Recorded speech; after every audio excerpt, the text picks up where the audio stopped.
I am really excited to welcome my next guest to the show. Hey, Ben Wikler, chair of the Wisconsin Democratic Party. Congratulations and welcome. Hey, Maggie, thank you so much. Congratulations to everyone in our state who defeated this attempt to undermine our democracy with these constitutional amendments.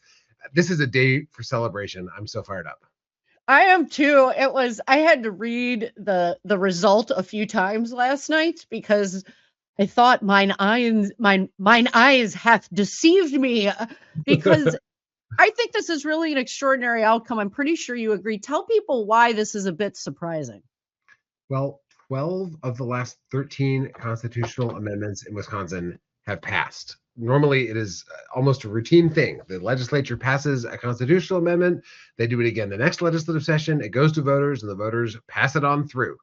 That is how it worked as recently as this spring. And we thought, and I will say, internal polls, when we started polling on this, it looked like it might happen again this time. And then the voters got involved. Let me start with Governor Evers sounded the alarm on these terrible constitutional amendments. They were meant to take away not just his authority, but any governor's authority over emergency funds that come into the state, as though somehow a committee of the state legislature might be faster and more responsive than the executive branch of our state government that's supposed to execute on things. So he raised the alarm. State legislators on the Democratic side started organizing town halls and speaking out all over Wisconsin. All these organizations, from nonpartisan groups like the League of Women Voters and the Farmers Union to Wisconsin Conservation Voters and Power to the Polls and so many others, they jumped in. And the Democratic Party of Wisconsin, in June at our state convention, we voted to endorse against a vote no on the constitutional amendments. And our volunteers have knocked on hundreds of thousands of doors since the convention and spread the word all over Wisconsin.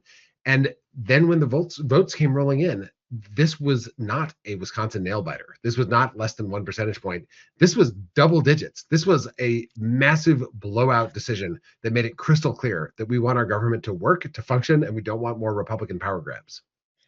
Yeah, I was so excited to hear that outcome, that it was by such a margin. And I think it really shows that when Wisconsin voters are given the actual information about these kinds of referenda to change and alter our Constitution forever, when people get the right information, they are smart enough to know when it's a dumb idea. And they're smart enough to know when Republicans are frankly cheating and trying to not just usurp and tie the hands of Governor Evers and all other governors about how to get critical federal emergency money into our local communities, but that Republicans don't want to play by the rules. They simply couldn't get it done through the regular legislative process. So they were trying to cheat us and trick us.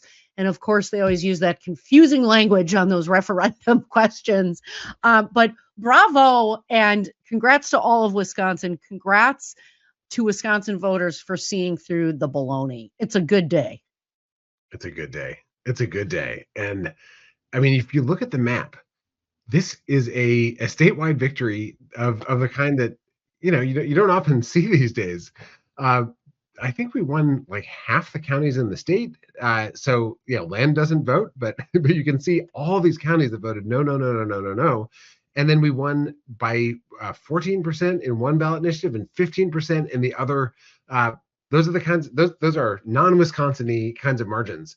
But what they represent is a rejection of the politics of the power grab. This is a state we've seen over and over: the gerrymandering, the lame duck special session that Scott Walker called, all these attempts to rip away powers that voters decided who they wanted to wield. And when voters speak, they want to be heard.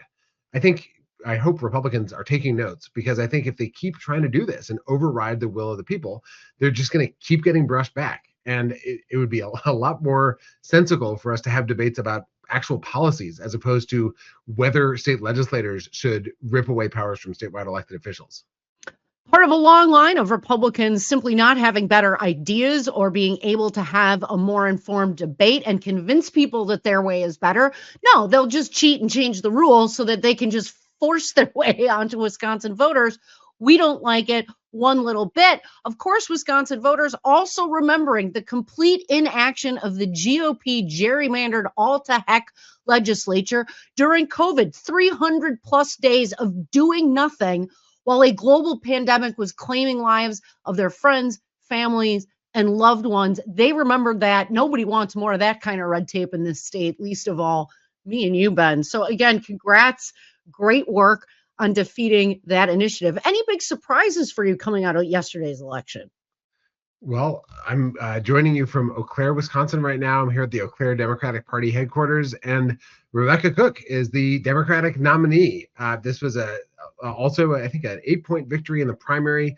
A very clear decision by Democrats to send Rebecca Cook up against Derek Van Orden. He is a disaster.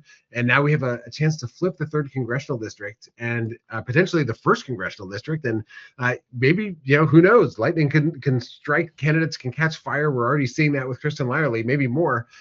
So we might go from being a 6-2 Republican state in the United States House to being a state that actually has a balanced delegation to Congress. And on the Republican side, this guy, Tony Weed, who is one major qualification was being endorsed by Donald Trump. He's a full-on MAGA, ultra MAGA swamp guy.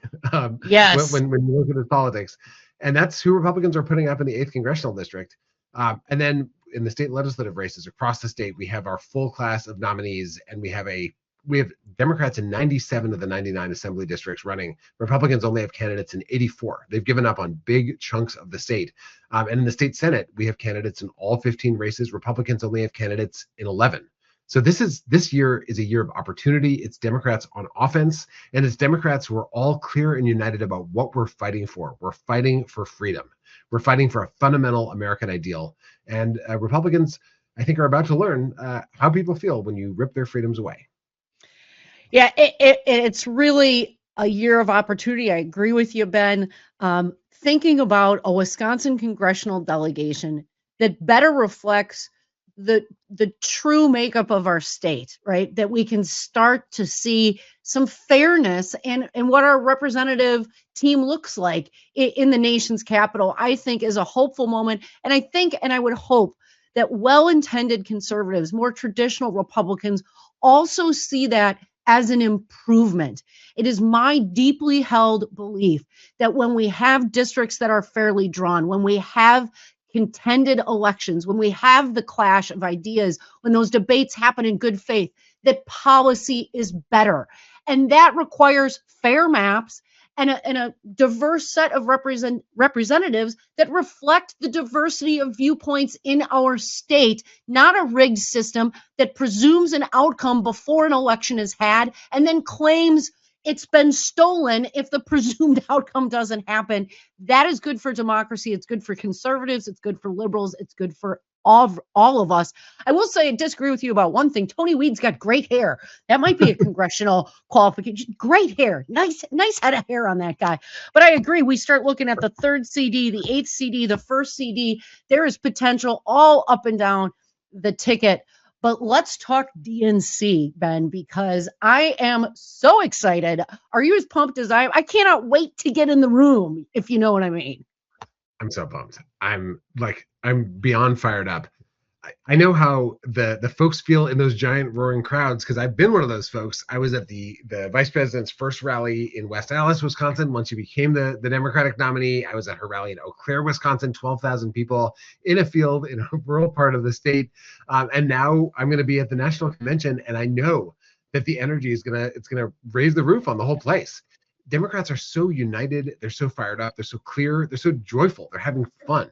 And this is a kind of set of feelings that more people want to be part of. You have independents moving towards Democratic candidates in droves. A lot of Republicans are thinking, do I really want to be with these, gloomy whiners that are trying to rip apart our freedom so that they can have power even when voters don't want it? Or do I want to join the fun people who are inviting everyone to a giant party?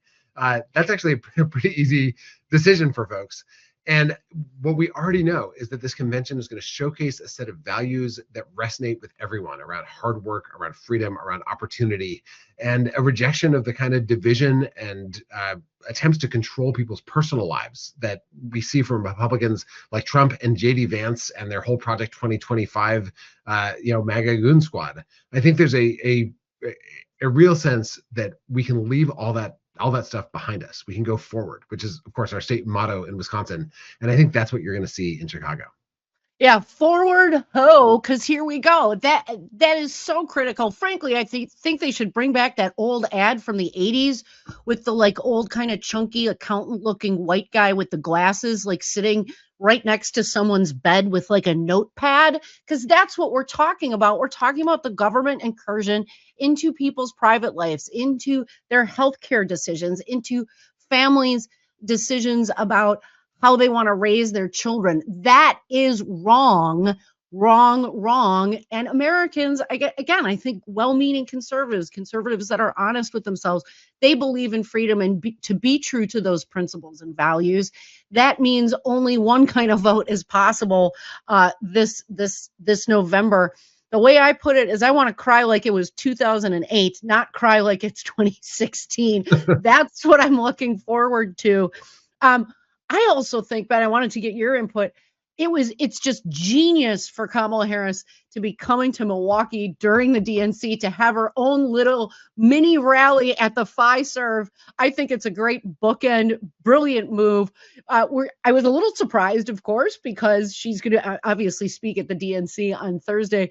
But what did you make of that move? I think it's terrific.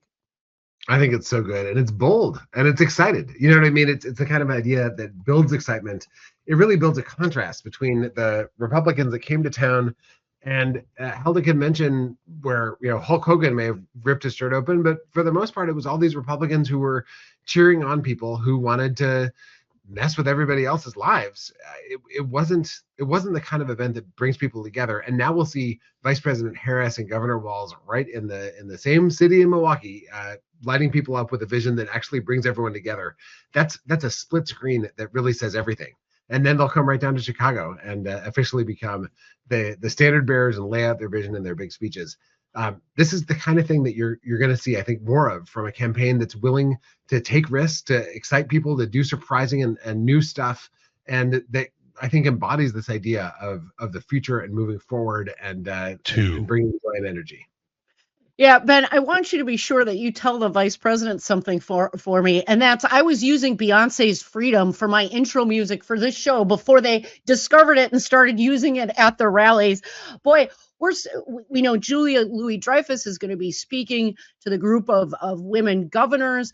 There are rumors that Beyonce may even make an appearance at the DNC.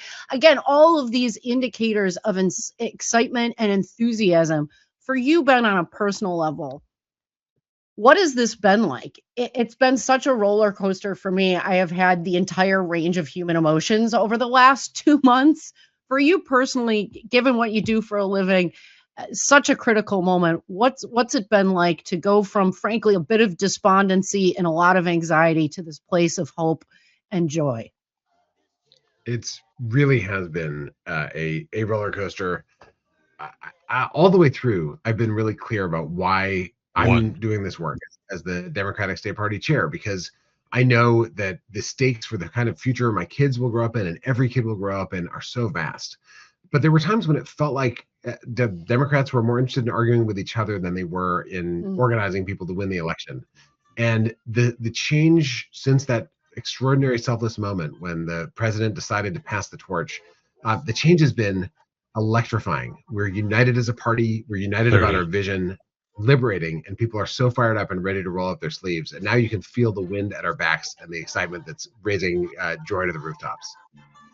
Selflessness, kindness, and common sense are what Americans want, and Kamala Harris is the right one to bring it to us. Thanks so much. That's Chair of the Wisconsin Democratic Party, Ben Wikler. I'll see you next week. Hope to get you on the show during the convention, Ben. Sounds great. Thanks so much, Maggie.